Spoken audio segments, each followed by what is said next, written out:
Chapter 1: The Mysterious Map. Ava Carter was no ordinary teenager.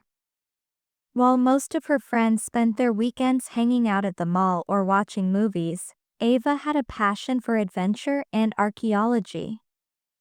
She had grown up listening to her grandfather's stories about his explorations and the legendary lost city he had spent his life searching for. Though he had passed away before finding it, Ava was determined to continue his quest. One rainy afternoon, as Ava was rummaging through her grandfather's old study, she stumbled upon an ancient, dusty book. Inside its pages was a detailed map, unlike any she had ever seen. The map was marked with strange symbols and inscriptions in a language she couldn't understand. But what caught her eye was a note in her grandfather's handwriting: "The key to the lost city lies here." Ava's heart raced with excitement. Could this be the breakthrough her grandfather had been searching for? She decided to show the map to her best friend, Max, who shared her love for adventure.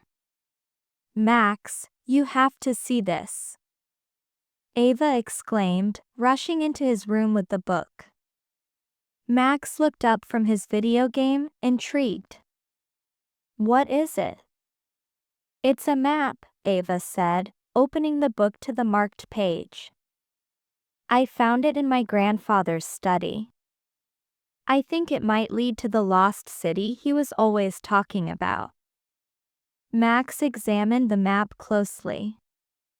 "This is incredible, Ava. But how do we figure out what these symbols mean?" Ava grinned. "I have an idea. There's an old professor at the university who specializes in ancient languages. Let's take it to him and see if he can help us." Chapter 2: The Professor's Revelation. The next day, Ava and Max visited Professor Jameson, an expert in ancient civilizations and languages. The professor was a tall, thin man with silver hair and sharp, intelligent eyes. He greeted them warmly and listened intently as Ava explained their discovery. "Let me see the map," Professor Jameson said, adjusting his glasses.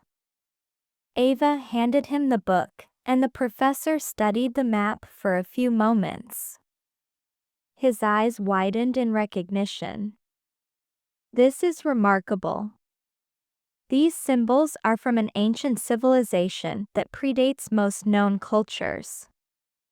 They were believed to have extraordinary knowledge and technology, far beyond their time." Ava and Max exchanged excited glances. "Do you think it could lead us to the lost city?"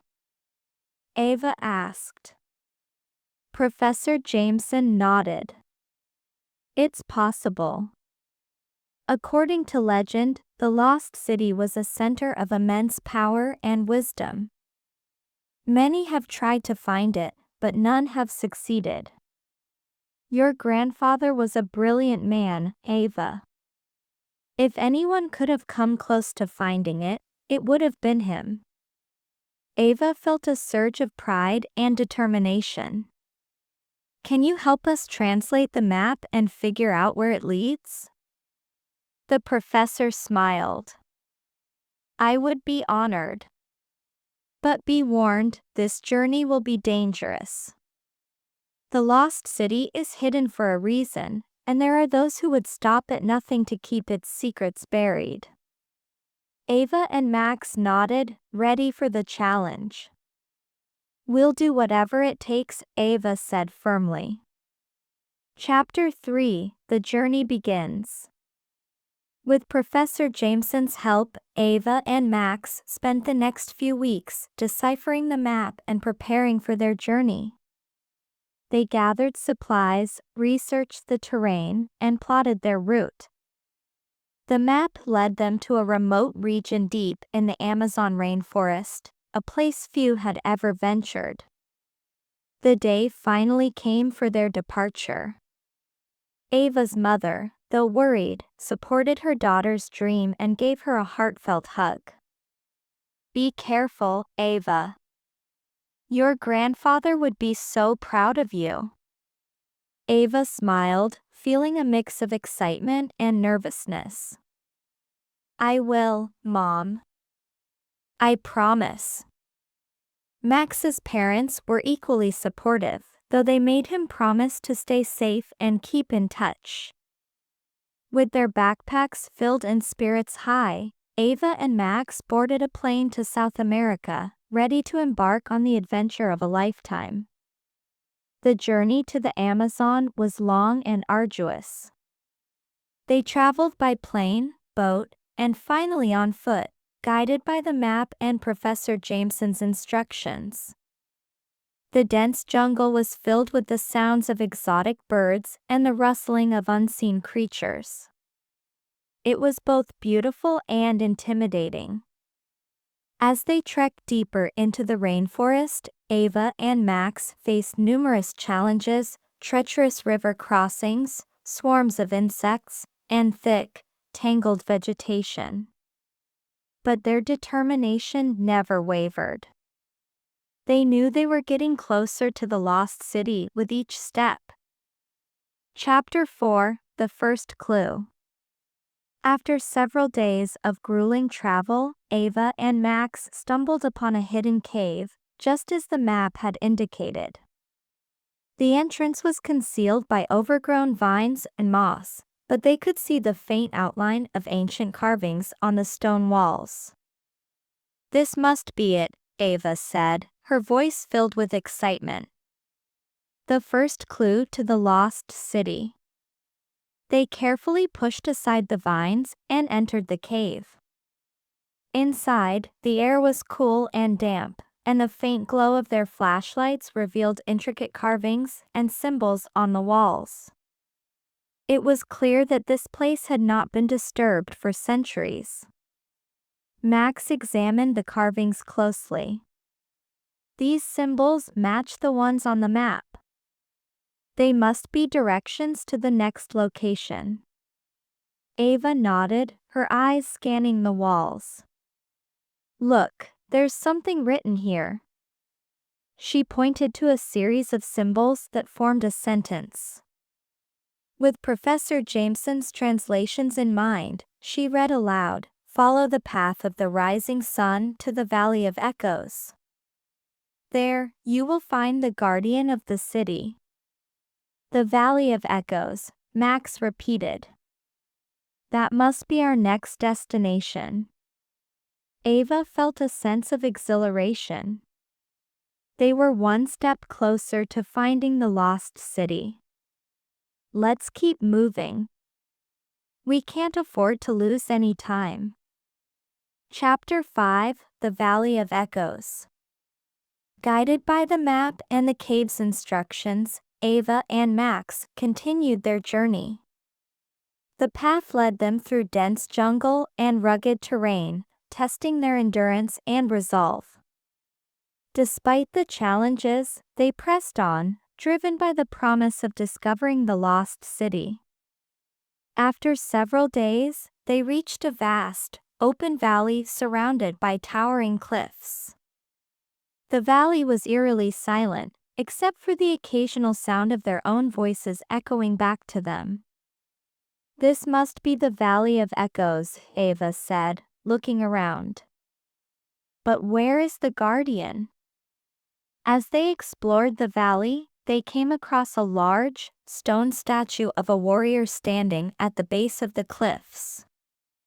The statue was ancient and weathered, but it radiated a sense of power and authority.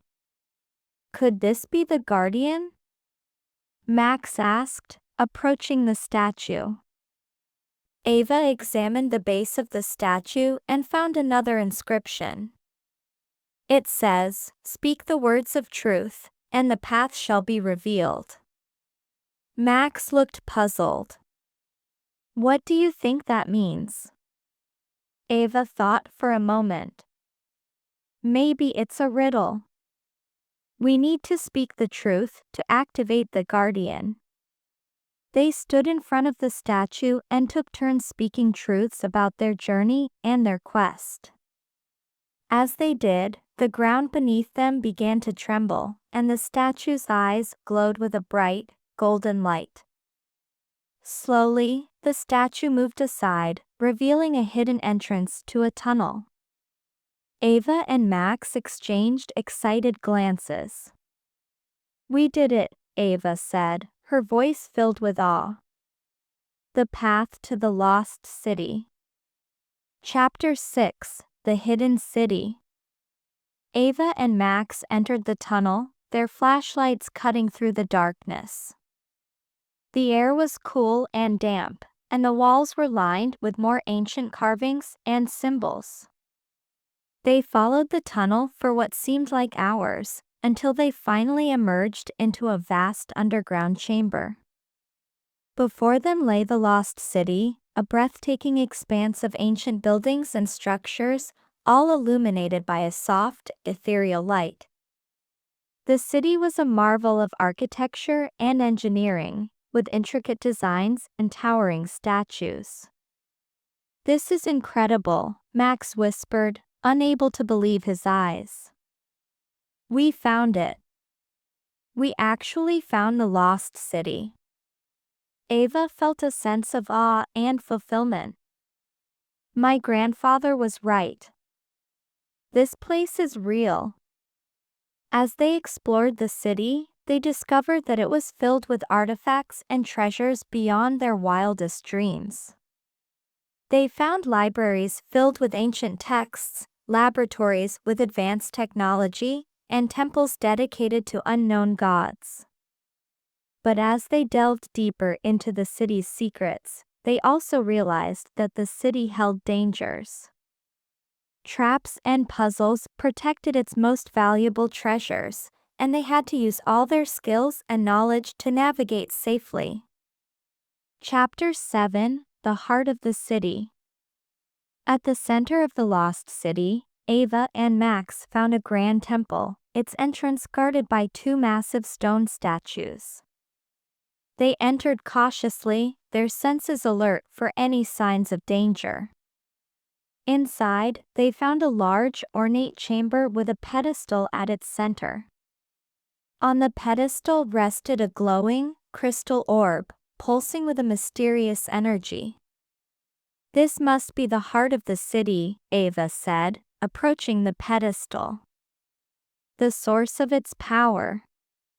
As she reached for the orb, a voice echoed through the chamber. "You have come far, seekers of truth." Ava and Max turned to see an apparition of an ancient guardian, a wise and powerful figure who seemed to radiate both kindness and authority. "Who are you?" Ava asked, her voice trembling with awe. "I am the guardian of the lost city," the apparition replied. "I have watched over this place for centuries, awaiting the arrival of those who would unlock its secrets and use its knowledge for good." Ava felt a deep sense of respect and reverence. "We came here to honor my grandfather's legacy and uncover the truth. We want to learn and protect this knowledge." The guardian nodded. "Your intentions are noble. The knowledge and power of this city are now entrusted to you. Use them wisely, and remember that with great power comes great responsibility." Chapter 8: A New Beginning. With the Guardian's blessing, Ava and Max spent several weeks exploring the lost city and documenting their findings. They carefully preserved the artifacts and texts, ensuring that the knowledge they had uncovered would be protected and shared with the world. When they finally returned home, they were greeted as heroes. Their discovery made headlines around the world, and they were celebrated for their bravery and determination. Ava's family was overjoyed, and her mother couldn't have been prouder. Professor Jameson helped them present their findings to the academic community, and their work led to new insights and advancements in the field of archaeology. Ava and Max's journey had not only fulfilled her grandfather's dream but had also opened up new possibilities for understanding ancient civilizations. Epilogue: The Legacy of Discovery. Ava and Max's discovery of the lost city became a legendary tale of adventure, courage, and the pursuit of knowledge. They continued to work together, traveling the world and uncovering new mysteries, always driven by their passion for exploration and learning. Ava's story inspired countless others to follow their dreams and seek out the unknown. She became a respected archaeologist and adventurer, known for her unwavering determination and her commitment to preserving the legacy of the past. The lost city, once hidden and forgotten, became a symbol of the power of curiosity and the importance of protecting our shared heritage. Ava and Max's journey was a testament to the idea that, with courage and perseverance, anything is possible. And so, the legacy of Ava Carter and the Lost City lived on, a shining example of the enduring spirit of adventure and the quest for knowledge.